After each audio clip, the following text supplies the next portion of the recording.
जय श्री कृष्ण दोस्तों। अभी हम अक्सर फेसबुक, ट्विटर या इंस्टा जैसे सोशल मीडिया प्लेटफॉर्म्स पर एक पोस्ट बहुत ही ज्यादा देखते हैं कि जल्द ही धरती का अंत हो जाएगा। आखिर वो क्या वजह है कि ये विषय अभी इतना ज्यादा वायरल हो रहा है और लोग इसे गूगल पर भी सर्च कर रहे हैं। दरअसल भविष्य मालिका नामक एक पुस्तक में कलयुग के अंतिम कालखंड और युग बदलने को लेकर अनेक भविष्यवाणियां की गई हैं जो कि आज के समय से संबंधित है। तो चलिए जानते हैं क्या है पूरी बात और क्यों भविष्य मालिका को लोग इतना ज्यादा गूगल पर सर्च कर रहे हैं। आज से लगभग 500 वर्ष पहले संत अच्युतानंद दास नामक एक व्यक्ति ने अपने योग शक्ति के बल पर एक किताब लिखी थी जो आजकल बहुत ज्यादा चर्चा में है। ये ग्रंथ ओडिशा में जगन्नाथपुरी के मठों, मंदिरों और महंतों के आसपास अलग अलग रखे हुए हैं। लेकिन अच्युतानंद दास ने 318 पुस्तकें भविष्य के विषय पर लिखी है। इन पुस्तकों को अच्युतानंद मालिका के नाम से भी जाना जाता है। भविष्य मालिका के अनुसार धरती 3 चरणों से गुजर रही है।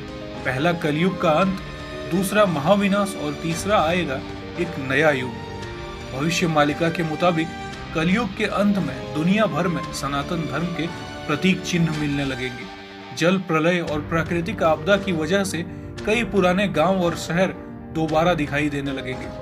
भविष्य मालिका के अनुसार केदारनाथ, बद्रीनाथ, गंगोत्री, यमुनोत्री और अमरनाथ गुफा से भगवान के चले जाने और इन स्थलों के लुप्त हो जाने के संकेत भी दिए गए हैं। इन तीर्थों के लुप्त होने की भविष्यवाणी को एक महाविनाश के संकेत के रूप में भी बताया गया है। इनके लुप्त होने से कलयुग का अंत हो जाएगा। भविष्य मालिका के अनुसार अधर्म के बढ़ने और प्राकृतिक बदलाव के चलते कई देवस्थान लुप्त हो जाएंगे और कोई लुप्त होने की स्थिति में पहुंच जाएंगे। इसका मुख्य कारण तापमान में बदलाव, धरती का तापमान बहुत ज्यादा बढ़ना, प्राकृतिक बदलाव और अधर्म का राज रहेगा। तब महाविनाश और युद्ध प्रारंभ होगा। महाविनाश के बाद भगवान कल की अनंत माधन पुनः देवस्थानों की स्थापना करेंगे।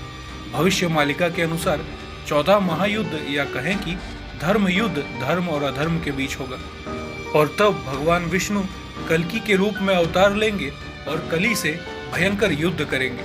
भविष्य मालिका के अनुसार चौथा धर्म युद्ध महाविनाश लाएगा। महाविनाश से पहले शिव के द्वारा किए गए इस धरती पर कुछ बदलाव देखे जाएंगे जिसमें हमारे सामने प्राचीन काल के चिन्ह या सतयुग से संबंधित कुछ अवशेष सामने आएंगे और वो मंदिर या धर्म स्थल जो बहुत प्राचीन है उनमें से कई विलुप्त हो जाएंगे। बताया जा रहा है कि महाभारत के युद्ध समय कई ऐसे योद्धा थे जो किसी कारणवश इस युद्ध में भाग नहीं ले पाए थे। वे सभी योद्धा इस युद्ध में कली के खिलाफ भगवान कल्कि का साथ देंगे और युद्ध करेंगे। भविष्य मालिका के अनुसार क्योंकि बलराम जी भी महाभारत के युद्ध में भाग ना ले सके थे तो वह भी इस युद्ध में भगवान कल्कि का साथ देंगे और सत्य की स्थापना के लिए युद्ध करेंगे। भविष्य मालिका में ऐसे संकेत दिए गए हैं जिससे यह पता चलता है कि कब कलयुग का अंत होगा। वायरल हो रहे इस पूरे पोस्ट में बताया जाता है कि जगन्नाथ मंदिर से मिल रहे संकेतों से यह पता चलता है कि वर्ष 2022 में कलयुग का अंत हो गया है और अब विनाश का प्रारंभ होगा। कहा जा रहा है कि शनि के कुंभ राशि में प्रवेश करते ही तीसरे विश्व युद्ध प्रारंभ की नींव पड़ जाएगी। भविष्य मालिका के अनुसार जब शनि कुंभ राशि में प्रवेश करेंगे तब महाविनाश का प्रारंभ होगा। शनि ने 29 अप्रैल को ही कुंभ में प्रवेश किया है। फिर शनि वक्री होकर 12 जुलाई 2022 को मकर राशि में गोचर करेगा। इस दौरान महायुद्ध की नींव पड़ जाएगी। शनि उसके बाद जब 17 जनवरी 2023 को पुनः कुंभ में आएंगे और 29 मार्च 2025 तक यहीं रहेंगे। इस दौरान तीसरे विश्व युद्ध से महाविनाश का पहला चरण प्रारंभ होगा और अभी 2 या 4 देशों के मध्य ऐसा युद्ध भी हो रहा है जिसे लोग भविष्य मालिका से भी जोड़कर बता रहे हैं। उसके बाद 29 मार्च 2025 से 23 फरवरी 2028 तक शनि मार्गी और वक्री होकर मीन राशि में रहेंगे। तब जनता त्राही त्राही करने लगेगी। फिर 23 जनवरी 2028 से 17 अप्रैल 2030 तक शनि मेष राशि में रहेंगे। इसी दौरान महाविनाश का दौर खत्म हो जाएगा और एक नए युग का प्रारंभ होगा।